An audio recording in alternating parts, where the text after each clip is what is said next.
Good morning. Appreciate y'all for tuning in and rocking with us for another edition of the Morning Breeze, man. Always rocking with you guys, as always, man.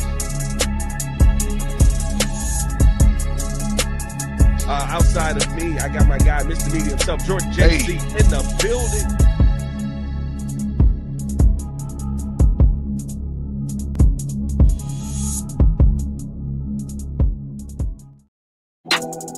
Oh, we're back, ladies and gentlemen. That's right. That's right. Brand new offensive coordinator. Offensive line getting a little bit healthy. Oh, yeah. Yeah, I mean, there's some good things happening around here, Jordan. Are you buying in? Do you feel it, Mr. Krabs? Do you feel it, Mr. Krabs? Mr. Krabs. Breeze Nation, what's good? It's your boy, Pat the Designer, back at it again. Joined by Mr. Media himself, Jordan JC. Got a lot to get into on today's episode as, listen, the offensive line getting a little bit healthier. Bears look like they're getting the offense somewhat back together as they head into Packer week. Will Thomas Brown be able to take advantage of this in his first game calling plays? And then we got cut short yesterday. So it's a double keys day. Oh, baby. Oh, I got a lot of keys, JC. Oh, boy. We got 3 keys to a Chicago Bears victory, and we didn't get to give our 3 key players.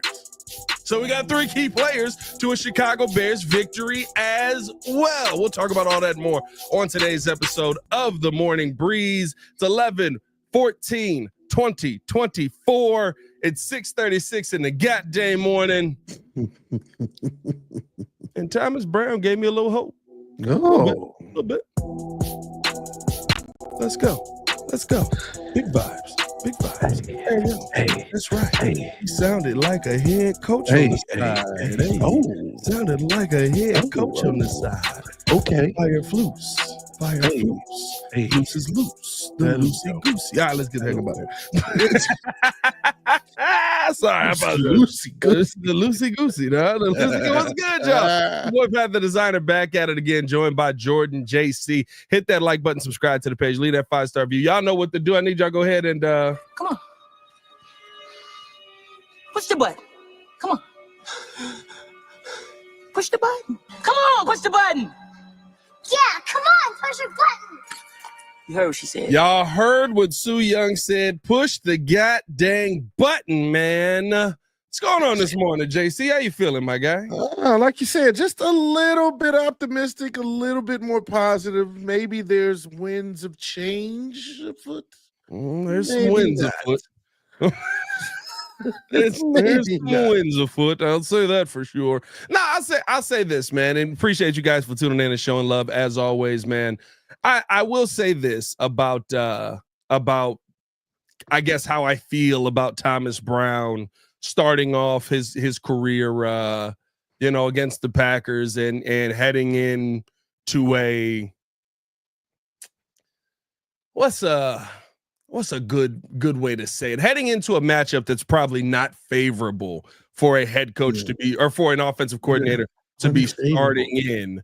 But with all that said, right, you're not going to see him hold back anything from Caleb. You're not going to see him try and make things very difficult, implement a bunch of things that are going to make things tougher on Caleb. What he talked about, what you're going to see him do is go out there, try and simplify certain things for him, try and let him be himself, and try and let the offense run.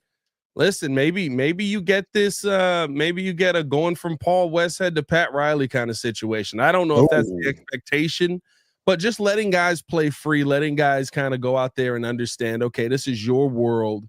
And realistically, I thought it was very damning what DJ Moore said when he talked about, I love that literally every other player in the world is like, halftime adjustments aren't real. And then DJ Moore is like, well, basically, we didn't adjust anything throughout an entire game. And if we did, it happened at halftime. It's like, oh, okay.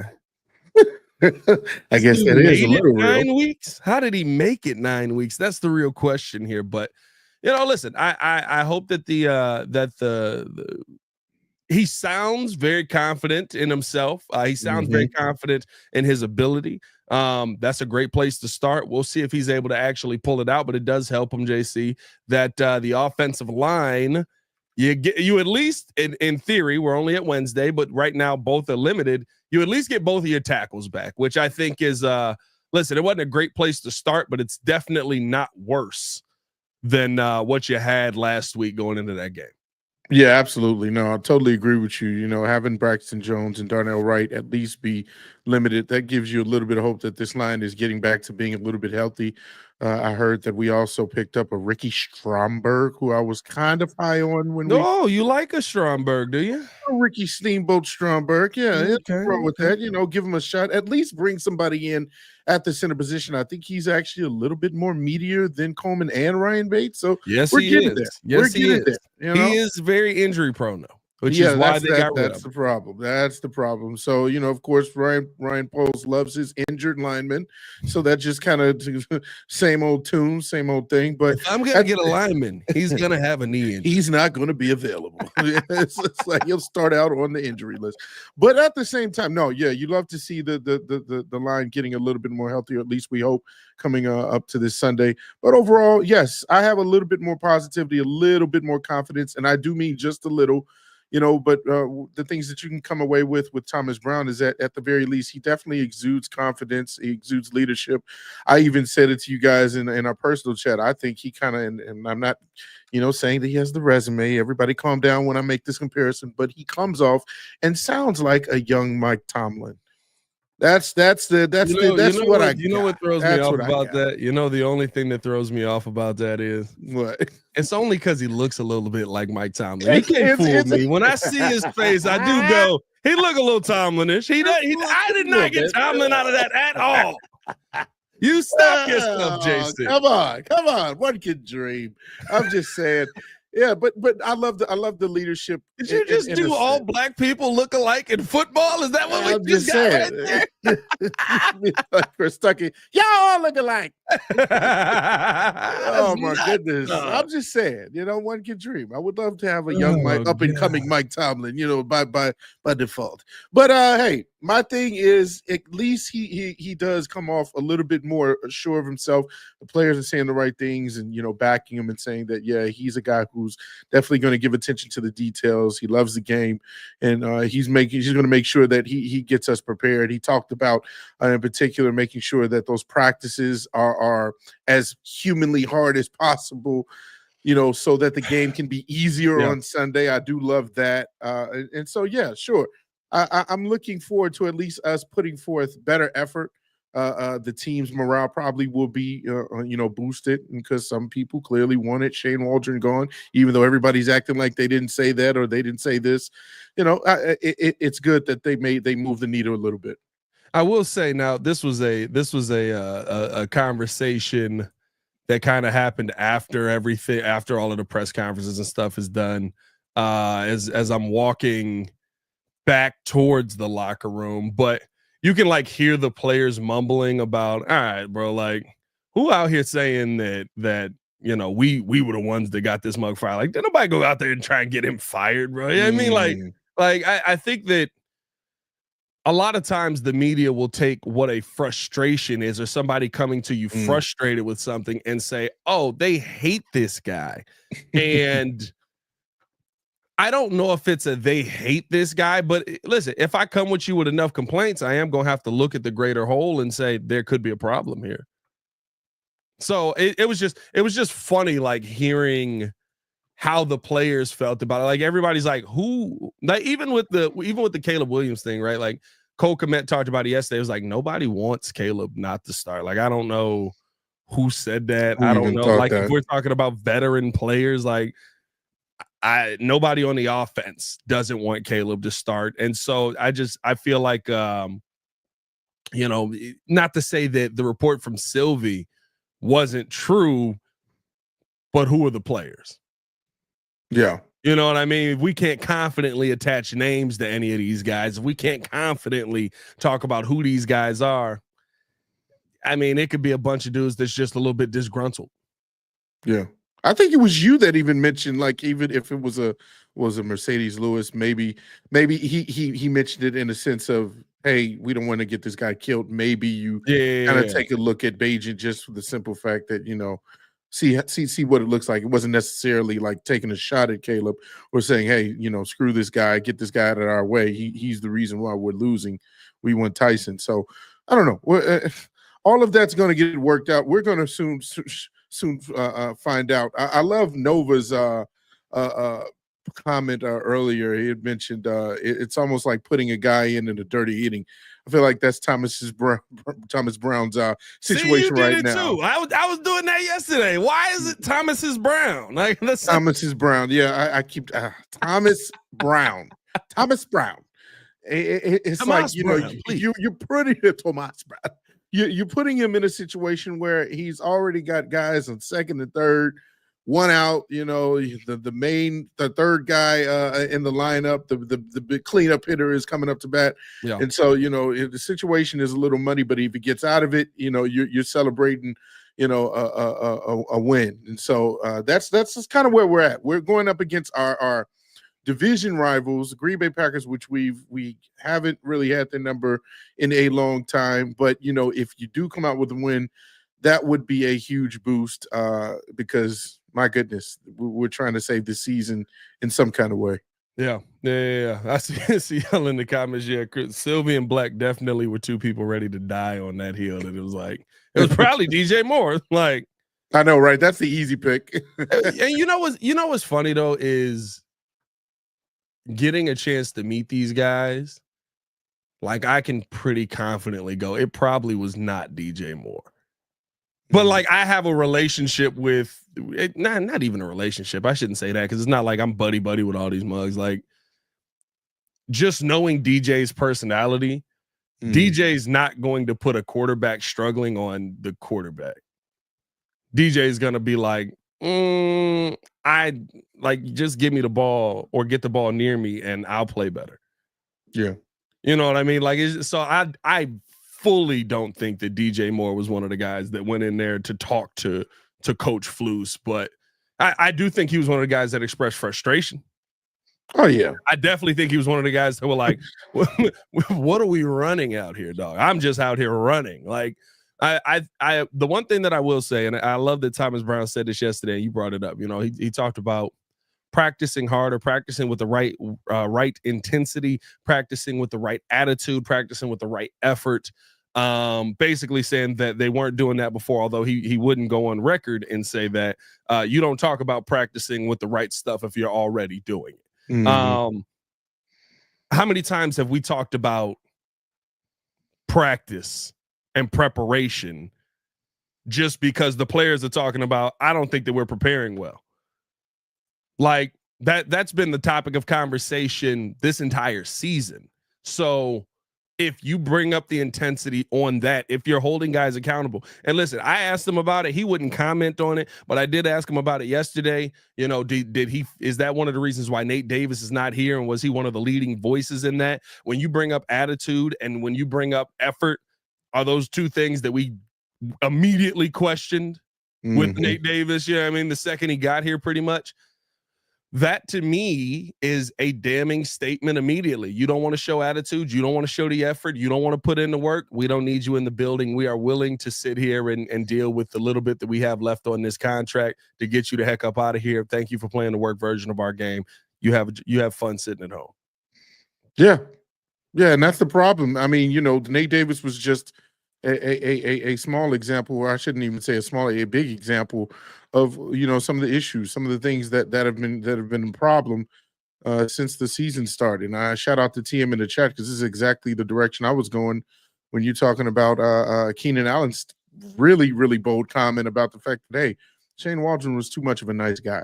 And when you're too much of a nice guy at the very beginning, you're allowing certain things to kind of go through the cracks, like you're allowing people to kind of be loosey-goosey when it comes to practice, and then when that lingers into the middle of the season, you can't get back on track. Now people's expectations level and effort level are low, you're too much of all right. Everything. The fact that we have to come and tell you, hey, fine. coach us. Breathe. Yeah, everybody nice. Let's play. No, you smiling at Caleb Williams in a blowout. It's time to go, buddy. So I think there was a little bit of that. It's like, hey, we need to be coached up. We need the leaders to make sure that they're demanding more preparation. Yeah, exactly. Hey, I got a joke for you. I know it's kind of bad right it's now. Probably one of those ill-timed jokes too, where you're like sitting there and he's like, "All right, we're gonna get it figured out, Caleb. Tough day at the office, right?" They gotta fire me. Is that on me? Oh boy. It's probably one of them jokes where it's like, "I'll punch you in the face, bro. Like, stop playing with me right now. Don't talk to me right now." Hey, how about we go out there and get you one more sack? Every time the picture pops up. Bro, I hate those people at work, bro. You go to work, you already having a bad day, and then like the boss come in with like something terrible, and they just like, ugh. Well, how about those tax rates, huh?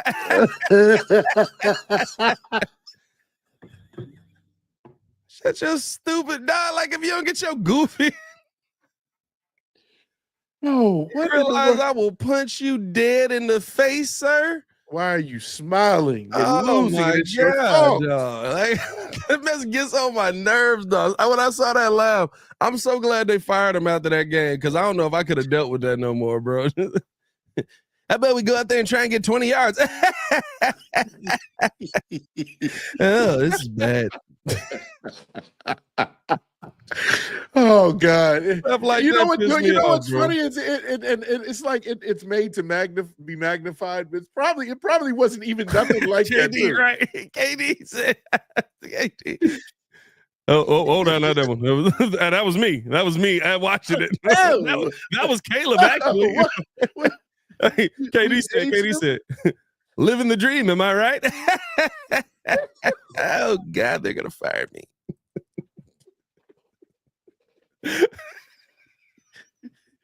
Oh God, dude, I can't do it. No, I'd be like, bro, that dude at work. Yeah, everybody got that dude too, where he trying to like make a situation like good, and it's just like, bro, I'm so mad right now. I will punch you in your face immediately if you don't get away from me, bro. Dude, like, just go away. I need 10 to 15 minutes. Oh boy. But no, man. Oh boy. I don't even know where I was going with that. I just started doing that. Well, I'll just put it like this. Going back to the injury report, I do like the fact again that the O-line is getting healthier. I like the fact that we brought in a few people, a few experiments that are reasonably okay. I mean, I know the fact that Ricky Stromberg has been injured, and that's why Washington kind of let him go. But I mean, he's a guy that has some traits that you like. I did see a little bit of film on him. He's aggressive at the point of attack. Only played 4 games. He's a mauler though. Yeah, he's a mauler. When you watch him when he was healthy, he is a mauler. And so you hope that some of that carries over. You hope that some of that he's healthy for. He's the right kind of and played most of his career at center.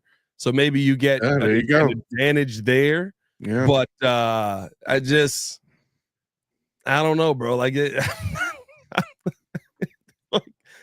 what do we got to fix it? Might I interest you in a Ricky Stromberg? He sounds like a great stew. You know what I mean? He sounds like a great stew. A nice chicken Stromberg. Yeah, a nice chicken Stromberg on a cold winter's day.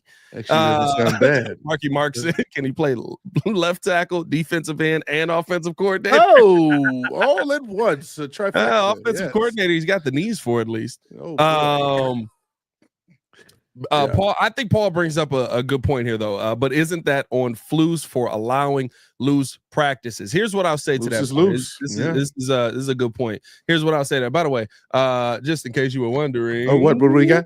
We got over 100 in the chat. Over 200. 200. There we go. Yeah, watch yourself. All right. The thing that I think you have to talk about with Flus allowing practice to be that loose. I don't know if it's an allowance, right? Like I said this the other day. Guys are going to be who they are. I would bet you that the 3 weeks that the Bears won, Shane was probably coaching very aggressively. He probably was like, "Hey, let's go, let's get it." Then after a while, he's like, "Oh, guys are listening. We're all right. We're going to be fine." And probably goes back to the coach that he's always been, which doesn't mean he's a bad coach. Just means that it has to fit a certain style of player, and it didn't fit the certain style of player here. You can't have my quarterback getting sacked 7 times and just be like, "Watch out for that guy on the left." Oh, God, they're going to can me. You can't. You know what I mean? I'm not ready. I'm not ready. I keep making this reference, right? But he really reminds me of Fred Hoiberg. Fred Hoiberg is not a bad coach. Just too much. Fred Hoiberg just wasn't built for the NBA team. One, they screwed him over. They were like, "We're going to give you a team that's young and athletic," and then they gave him Dwayne Wade, Rondo, and Jimmy. That was it. The young Jimmy Butler. Jimmy Butler was the only athletic one out of all of them. Yeah, but I think that, you know, when Jimmy talked about going to Fred and asking Fred, "Can you coach me more aggressively? Can you do more like this? This is how I need to be coached for me to be at my best." You know, and Fred wasn't able to do that. That's what I feel happened here. And listen, seems like Thomas Brown is about that action. Thomas Brown was a former player. Of course, he was running back, made it to the NFL. He was a really good running back in college. You know, like those are the things that are probably more naturally in him because he's been coached that way. This doesn't seem like there's a lot of you can come from a certain tree, but you got to have some kind of that aggressive coaching in your past to have that in you. It just seems like Shane never had that. And I mean, I can't. The one thing I will say is this: I look more at Flus and at Ryan Poles because I thought it was great what Flus said yesterday. He's like, "Well, you know, when you meet him in the beginning, you think it's a great hire," and it's like, what kind of vetting process are you going through? Are you telling me like you? And again, this is why it felt like a Ryan Poles hire. Never seen a practice with this guy. You had no idea that he was this light in practice. You had no idea that he wasn't holding guys accountable in practice. So you've never been on a field with this man, but he's your offensive coordinator. Ew. Yeah. All right. And so I think for me, like just seeing somebody who seems like they're going to come in, they're going to hold everybody accountable. They're going to I love the fact that he said we're going to make practices hard so that the game doesn't seem hard. Yeah. What have we been doing the entire time? Because it definitely seems like a team that is unprepared, that doesn't know what they're doing, that's trying to figure it out. Yeah, I mean, and I don't think that's all going to change within a week. I don't think that's all going to change within a week of practice, but you've got the talent on this team for it to. You've got the talent on this team where if you call competent plays, if you make the right call, if you put guys in the right position and you dump the football off to them. Oh, imagine that. They can make magical plays happen. Voila. For a moment like this. Yeah, I mean, it sounds so simple, right? I mean, you would think that would be the philosophy going forward and what it should have been. But I mean, again, that's the hope, is that we get back to the basics. One of the things that I love, and you had mentioned earlier that Thomas Brown said, is that it starts up front. You know, so maybe getting back to the basics of trying to establish a run game. Now we're going up against a team that is pretty good in run defense and is pretty good period overall on defense when it comes to the pass as well. And so this is going to be a task. This is going to be a like I said, you're putting him in the fire right away. Yeah. Not only against a division rival, but I mean, you're talking about against the Packers. So this is a strong week. And I think somebody had mentioned on Twitter the fact that the last game, I believe he won when he was with the Panthers, or rather not won, but when the quarterback the only good game that he had, basically. Yeah, it was like 33-30, and the Panthers lost to the Packers. But Bryce Young had like 2 touchdowns, no interceptions, had a really good, efficient passing day. And so, you know, does that give you a little bit of hope going into this game, you know, where he game planned pretty well against a Matt LaFleur? Yeah, this is a different defense. I'm glad that he said that too. You're right. DC, very different defense. The reason I say that is because this defense takes the football away. Shout out to an Xavier McKinney who Ringo's Giants were just like, we don't know how to pay you to stick around here. Yeah, there you go. He's got 6 interceptions already in a day. By the way, he's chirping for whatever reason, telling DJ you're not backing your quarterback. So clearly there's a little bit of going back and forth there, getting ready for the game. But I mean, overall, yeah, this is a game where, hey, if you impress, like I said before, how does it look? If you lose, but it's a close game, you know, maybe a 30-27, 27-24 affair at the end, or if you win and Caleb looks like he's back on track, those are the things that I want to see. I just want to see development. I'm not necessarily, it might sound crazy, but I'm not necessarily focused in on winning every single game going forward. It would be nice. Players aren't you? I know that sounds crazy because, and here's where the conundrum is. You're more focused because you don't feel like the Bears can make the playoffs. You're more focused on they can make the playoffs. You're more focused on making sure that they're developing Caleb moving forward. Yes, I'm focused on that. But you know what? I don't want them to do is to somehow say, wait a minute now, Matt Eberflus might be the answer. That is the conundrum. That's where we're at the crossroads because, okay, yeah, you win. Oh, boy, the coach gets the credit. You lose, the coach gets the credit. Yeah. So I'd rather you lose and develop Caleb, and he looks like he's getting better, and then we just get this guy out of here. Somebody, who was it? I think it was Jacob Infante, who, man, when you're in a crisis, drops phenomenal memes on Twitter. Like Jacob is a troll. Jacob is a great follow on Twitter. I think he posted like after they cut Nate Davis, it was like the gif from Parks and Rec where he was like, what a week it's been. Like, it's only Wednesday. No, yay. But they posted basically the Dan Campbell record before he goes on the run that he's on, and it's basically like a god awful record. This dude should have been fired multiple times, and then all of a sudden he goes on a run, and I literally was like, why do you do this? Like, why are we doing? Because here's the thing. Here's the one thing that we do know: the team is not going to fire him if he goes on a run. See, that's the thing, and I see everybody in the Black Diamond. I'm with you, my boy. Like yes, I would love to see the Bears in the playoffs. Don't get me wrong. I'm not saying I want to see. You got to win a lot of division games. You got to win a lot of games. And you got to go like 5-1 and something still got to break right your way. Bro, you might have to go perfect. But yes, 5-1 at the least. You might you only have room for probably one loss going forward with how good this division is. Like so my thing is, yes, I would love to see the Bears for normal purposes to be in the playoffs.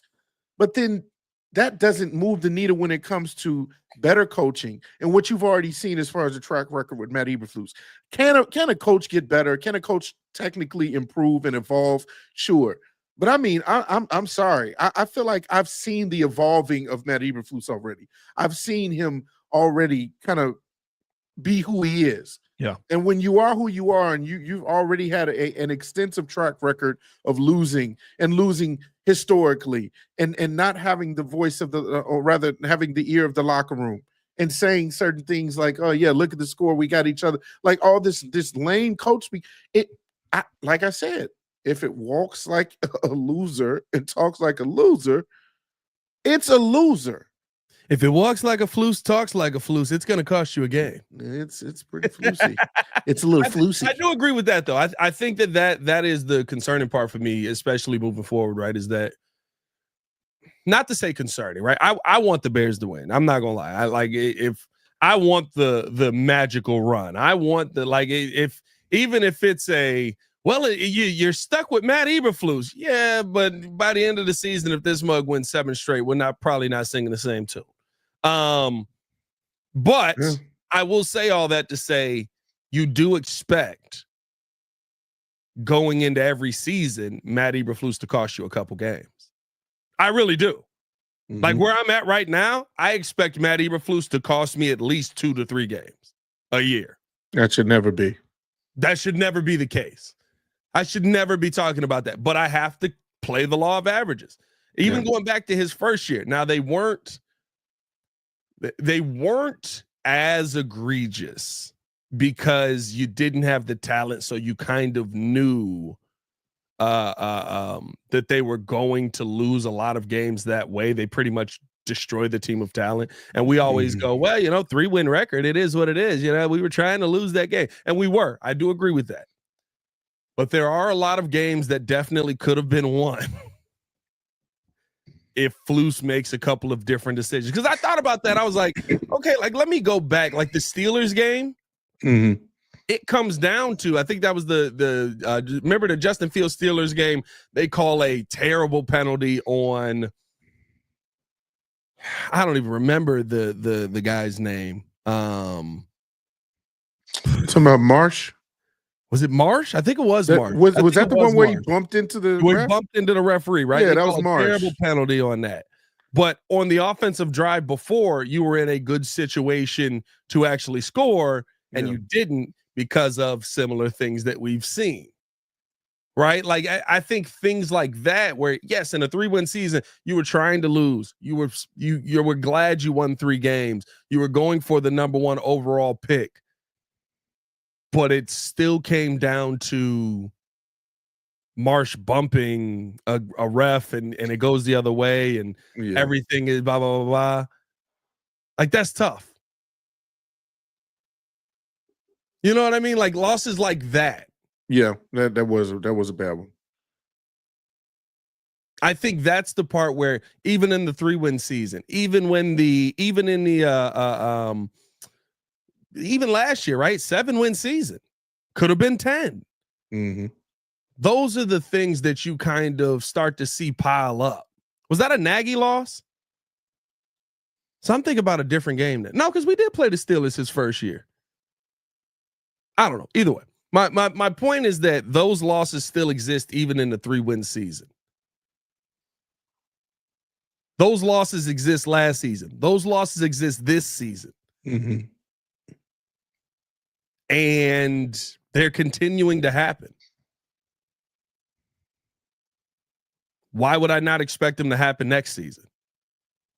Yeah, and that's the thing. Is like are you winning in spite of your head coach? Like I can sit here and tell you, and again, I have to get credit where credit is due. You're looking across at the other side of the field this Sunday.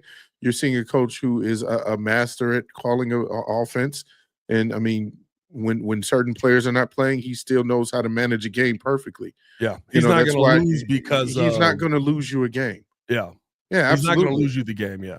Yeah, absolutely. The track record shows that. And again, what does the track record show for Matt Eberflus?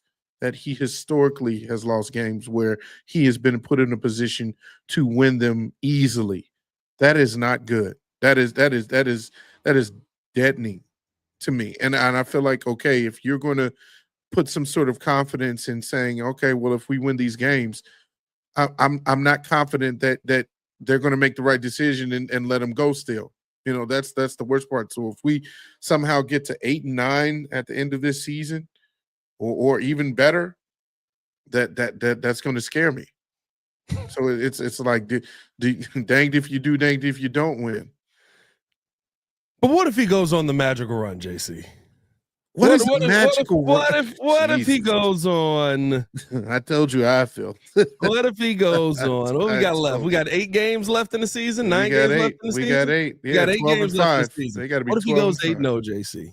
12-5. 8-0 finishes out 12-5. Are you Lovey Smithing this guy? Are you gonna Smith this guy, bro? 12-5. You gonna Smith him? Oh boy, yeah. You gonna hit him with the old Smith and Weston? He got me laughing like I'm Shane Waldron now. I don't know. Yeah, fires it. Yeah, I don't know. If he goes 12-5, and then we go into the playoffs, I said this before, and I'm sticking to it. The magical run doesn't end at a 8-0 season. At the end of the season, it starts with that, but it also trickles over into the playoffs where we somehow magically win the first and the second game. We get to the division game, and then we get to the Super Bowl. Yeah. If he does that, yes. Or here's the thing. I'm setting a scenario. Magical run, win in the first round. Get to the second round. Fluce's coaching decision cost you the game. Oh, get him out of here. That's exactly what I need to hear. That would be the perfect scenario. That would be the perfect excuse. Like he does something so egregious, just like unforgivable. Is that Javon Dexter dropping back in coverage? No. like, okay, yes. You know what? I love it. Here's the scenario. We're down 1 point. Last play of the game, 5 seconds to go in the second game in the playoffs. We're at the 1 yard line. And he okays a play for the offensive lineman to get a run in. Oh, you son of a Doug Kramer. Fire the ball fumbles. It's like, yep, get him out of here. There's like music playing through Kramer's head right before fumble. No. Get him out of here. Yep.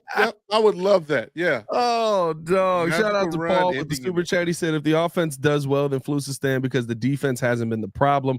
But now teams will want our new OC if Caleb starts balling out. That is 100% fact. Yeah. And I think that's a conversation you have to have as well. You know, like, listen, Thomas Brown has been vying for a head coaching spot.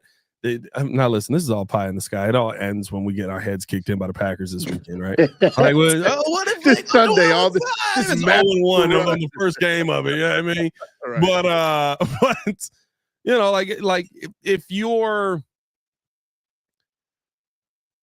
do you have to have a conversation on moving on from Flus and possibly letting Thomas Brown become your head coach because you're in a situation where. Are you going to let the guy that got Caleb Williams on track leave? You better not. Or do you do kind of an assistant head coaching type thing for him where, I mean, like that's what he was for Sean McVay, where he's still the play caller. You're the assistant head coach. Or you might have to think outside the box with that one because I don't think you can let him go. As much as I don't think that would happen. You're not going to pay one guy big money, at least pay two. Yeah. As much as I don't think that would probably happen realistically, if that scenario came up, here's why I think that would be smart. Because it breaks the trend. I saw this guy on Twitter, and he broke it down perfectly about, you know, you bring a coach in, and you know it's the last regime's quarterback. Then that quarterback doesn't do well, and then you know that quarterback gets cut, and then you bring in the next head coach, or rather he picks his quarterback in the next draft. And then that head coach gets fired 2 years later. Now the new head coach wants his guy. So, you know, he comes in and, you know, he has no ties to the quarterback because it wasn't his guy in the beginning. So now you get rid of that head coach and the GM. Now we have a new GM in Pace and Nagy. And now they're drafting Mitch Trubisky. But now the next regime, you know, didn't draft Mitch Trubisky, so now they're moving on to Justin Fields, and so on and so on and so forth. And it's this carousel. So do you break that trend by saying, you know what, Thomas Brown has been in the building. He was here when we drafted Caleb Williams.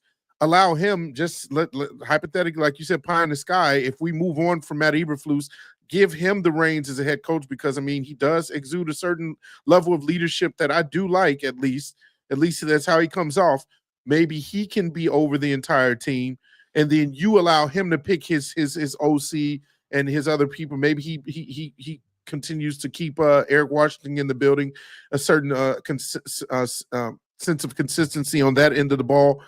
And now you're moving forward with the same connection to the quarterback.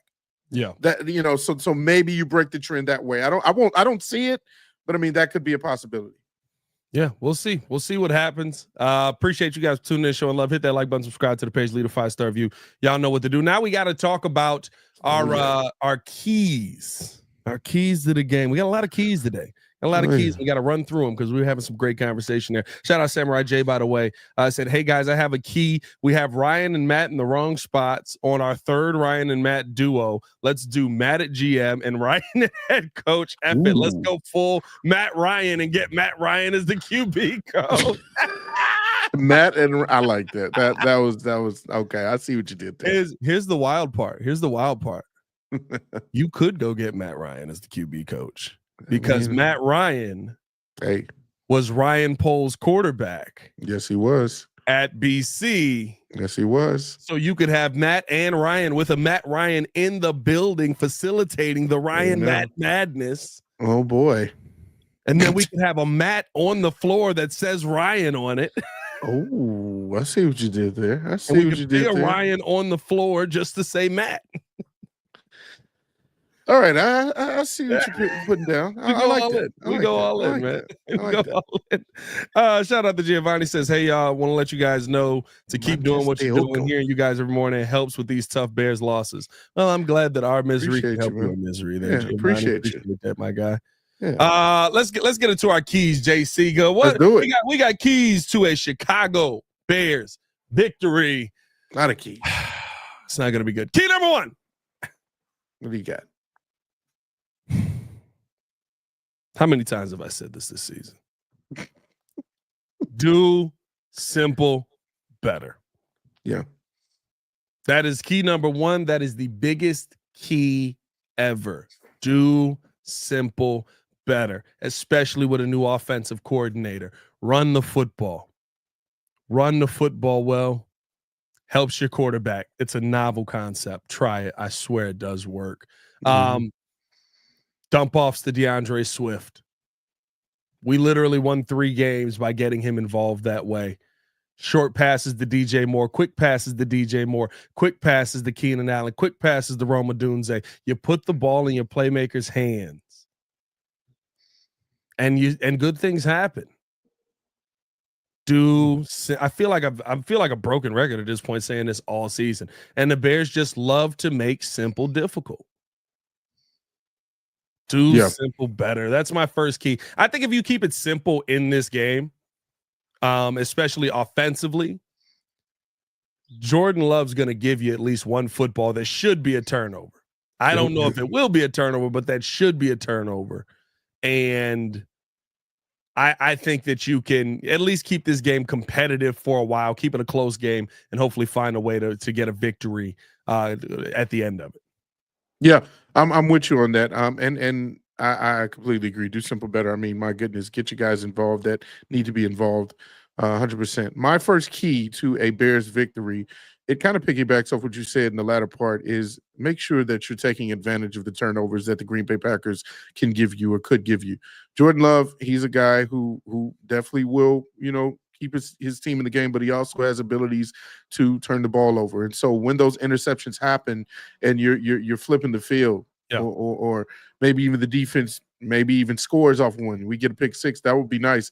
But even if there is a turnover of any sort, sack, strip fumble, interception, if we're at the 40 or 50-yard line, we've now cut the field in half and the defense did their job, offense, find a way to get it at least in field goal range, in scoring range. Get down the field. Because the last game, we had that chance 4 times and we came away with no points. Yeah. You had that chance when we were at the 40 and the 50. We were so excited, and then it just fizzed out quickly, might I add. So, do those things as well. Take advantage of the opportunities where it's easier for you to score and be put in a position to score. Yeah, 100%. 100%. Key number 2 for me. Caleb Williams. If the ball is in your hand more than 2 seconds, you failed. Get the ball out quick. You don't have the offense. You don't have the offensive line to look for something to develop downfield. You don't have the offensive line to look for whatever Matt Eberflus keeps talking about. We want a more creative offense. That's what we're looking for out here. More creativity. We want to see more creativity out of the offense. I can't create a lot when he's dead. There's not a lot of creation that can happen when he's laying on his back dead. He died. He died like a dog. Died like a dog. Died like a dog. Beautiful dog. Beautiful dog. Phenomenal dog. But a dog nonetheless. Ever since that and that little growl, I feel like my Trump impersonation has gotten a little bit better. It's not great, but it's there. It's good enough. It's good enough. I'm the Bears with my impersonations. But no, to me, I think that a lot, not to say a lot of the sacks are on Caleb Williams because he is trying to develop something. I think that it also goes into the fact that his wide receivers just aren't ready for the football when Caleb is ready to get rid of the football. To me, if you are able to get that ball out quick, it probably means you're taking quick passes, probably means you're taking dump offs, probably means you're taking short passes, or all of a sudden the route concepts are magically fixed. I don't know if that's going to be the case. I think that that's a formula for success. And it's a formula we've seen have success versus some of these lesser teams. All of a sudden we thought we were the freaking the Rams back in 2000 with Kurt Warner back there. We got these long routes developing downfield. Kurt Warner dropping back. Oh, here we go. But even Kurt Warner was getting the football out quick. Yeah. I love what Jeff Saturday said. He said 1, 2, 3 throw. We don't got 3 here. You don't have 3 here. You got to make sure that ball is out of your hands immediately, pretty much as you drop back. And also just it helps you to relax seeing those completions. It does. Helps you to calm down. It gives you that confidence. That build your own confidence up. That's why I want to see him get the ball out quickly. Leave a first quarter with 65 yards. Build your own confidence up, and then all of a sudden, I think you'll see a real difference in this young man's game. No, I love that. To me, it's almost like you're in a basketball game. In order to get warmed up, you're shooting free throws. At least see the ball going to hoop. At least see the ball completed numerous times. I love that key. By extension, yes, I'm going to go along with that. The second key for me is Thomas Brown. He talked about he's going to be in the booth.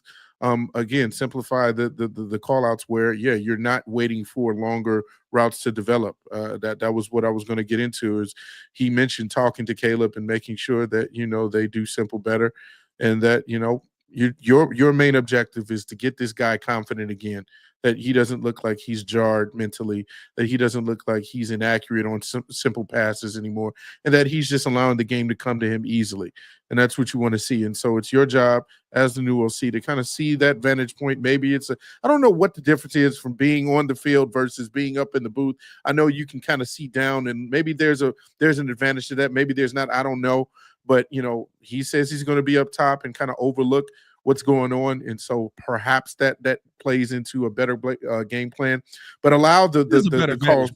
Yeah. And if that's the case, that's fine. And allow those plays to marry each other. That's really what I want to see too, is allow play 1 and play 2 to make sense. Like connect those plays and say, oh, okay, I see why they went with this run package and getting into this play action call and getting into this run again. Allow the plays to marry each other. Yeah, no, 100%. That would be nice. Seeing a play that sets up a play, that would be phenomenal. My third key, Thomas Brown, no shaky. No shaky Thomas here. And what I mean by that is,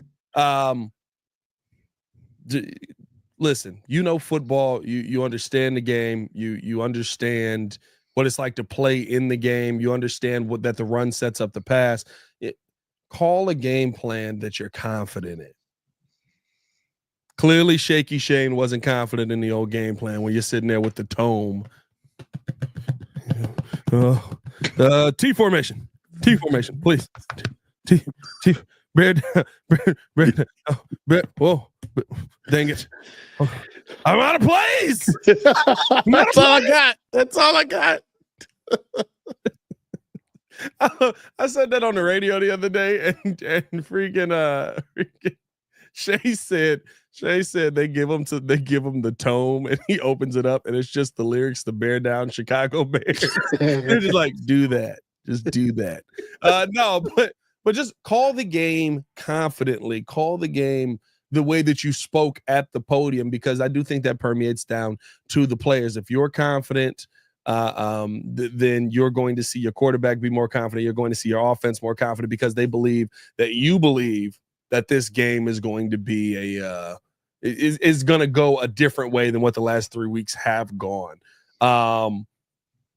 When you instill confidence in world-class athletes, we know what it does for him. And I think the fact that the guy you had calling the plays, he sounds like you ever have a coach in basketball that like sits there during a timeout and don't draw nothing up? Mm-hmm. Like he's just sitting there trying to figure out what the heck is happening. He's like, give me a second. It's like, sir, there's a 30-second timeout. You are running out of seconds fast. You have no seconds. You're dead. You barely have thirds. Like, yeah. You know what I mean? Like, that's what it feels like when you hear the players yesterday, what Shane Waldron is doing, or was doing, I should say. And I hope that is not the case for Thomas Brown on Sunday. Yeah, facts. My last and final key to a Bears victory, I need Matt Eberflus to be competent. I need him to go into this game, and I know that's a big ask. I mean, we can sit here and joke all day, right? It's a big ask. A-S-K. Oh yeah. Oh, okay. Oh yeah. Want to make sure how many S's were on that. I mean, you know, when you want your head coach to be competent, that's the very least thing that he should be. But honestly, yes, you know, utilize your timeouts correctly. You know, utilize the situational plays. You know, if you're going to back up your OC's decision, allow it to be a good decision, allow it to be a good play call.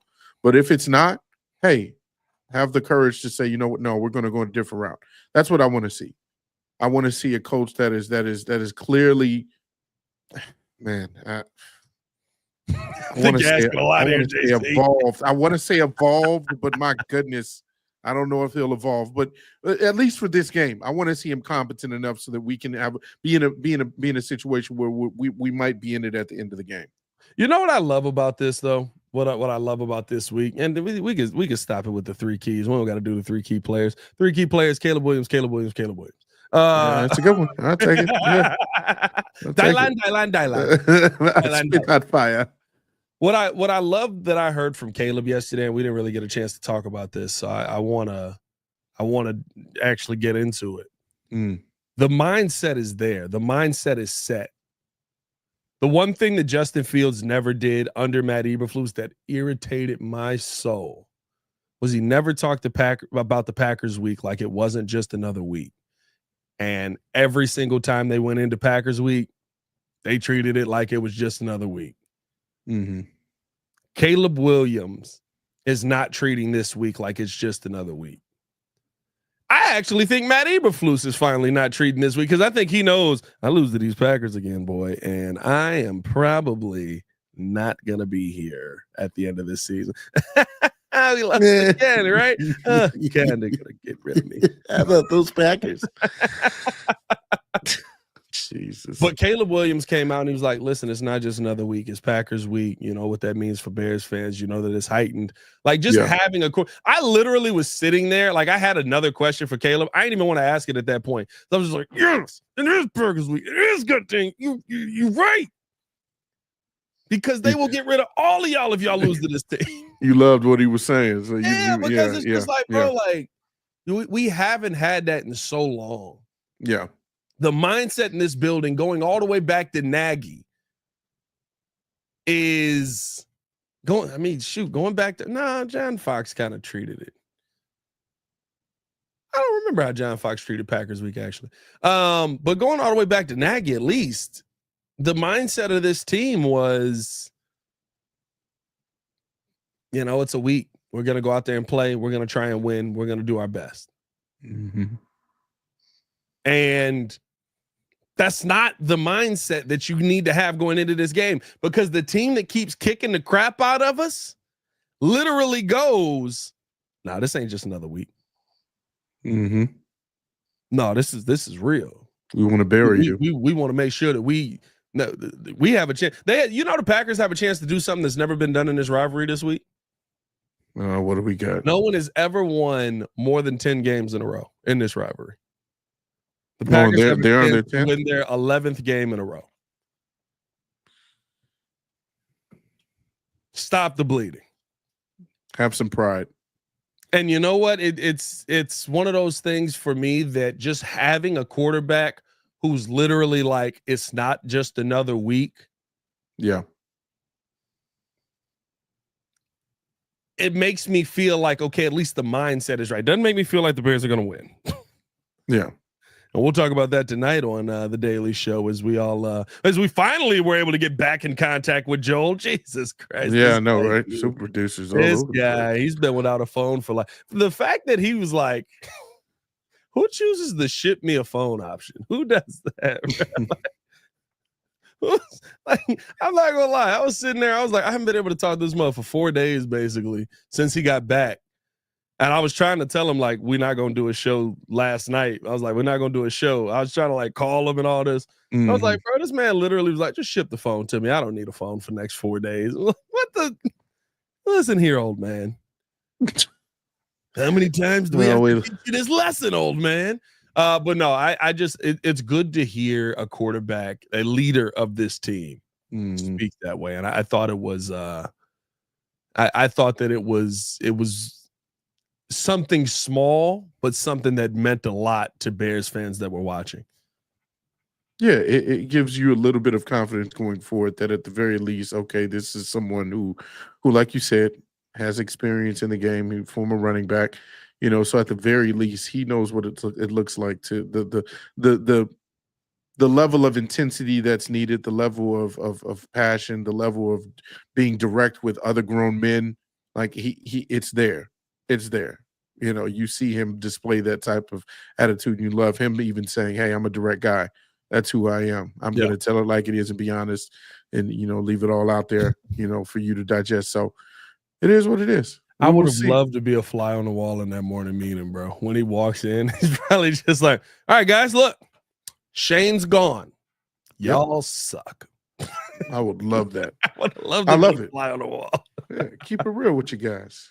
Oh, man. Hey, listen, we appreciate you guys for tuning in and showing love. Hit that like button, subscribe to the page, leave that 5-star review. Y'all know what to do. We'll be back later tonight. Of course, we'll be back if any news breaks. The Bears seem to love to throw my days off by breaking news. It's like 10 seconds after we always get off. Yeah, it's like, right, give it a second. Give it a second. The breeze is offline.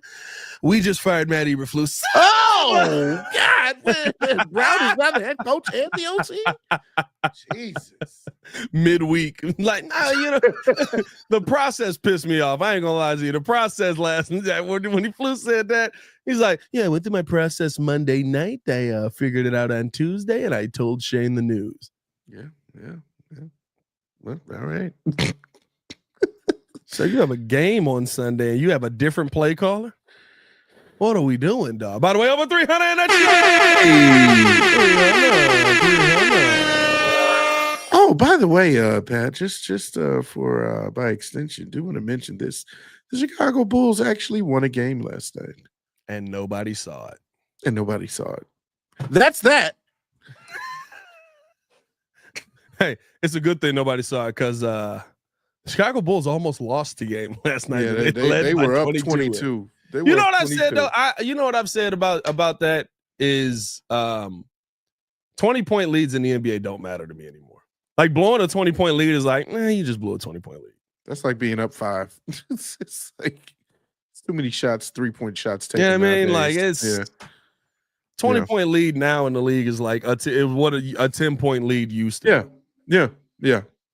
So it sucks. Matt Chris, it sounds like 670 radio. I haven't listened over there, but it's just I'm not finna talk about a game nobody saw. No, I'm not gonna talk about a game half of the city didn't watch. And now I think they're making and they're playing well. They are. Yeah, they're playing good basketball, and nobody can see it. 5-6. I think we are 5-6, but like the 5 games, even the games we've lost, it's like outside of that OKC game, they've been good. Yeah, we'll see. No. Let's get up out of here, JC. Appreciate y'all for tuning in, showing love for Mr. Media himself, Jordan JC. Yo. It's your boy, Pat the Designer, back at it again. Y'all stay safe out there, Chicago. Bed down, one love, and always remember. Okay. Hey, how about we go out there and we get you hit 2 more times? They're probably going to fire me. Shaky Shane, baby. Goodbye. And that's all for Shane Walker. Shout out to the hoodie be coming with them old school radio bars. Watch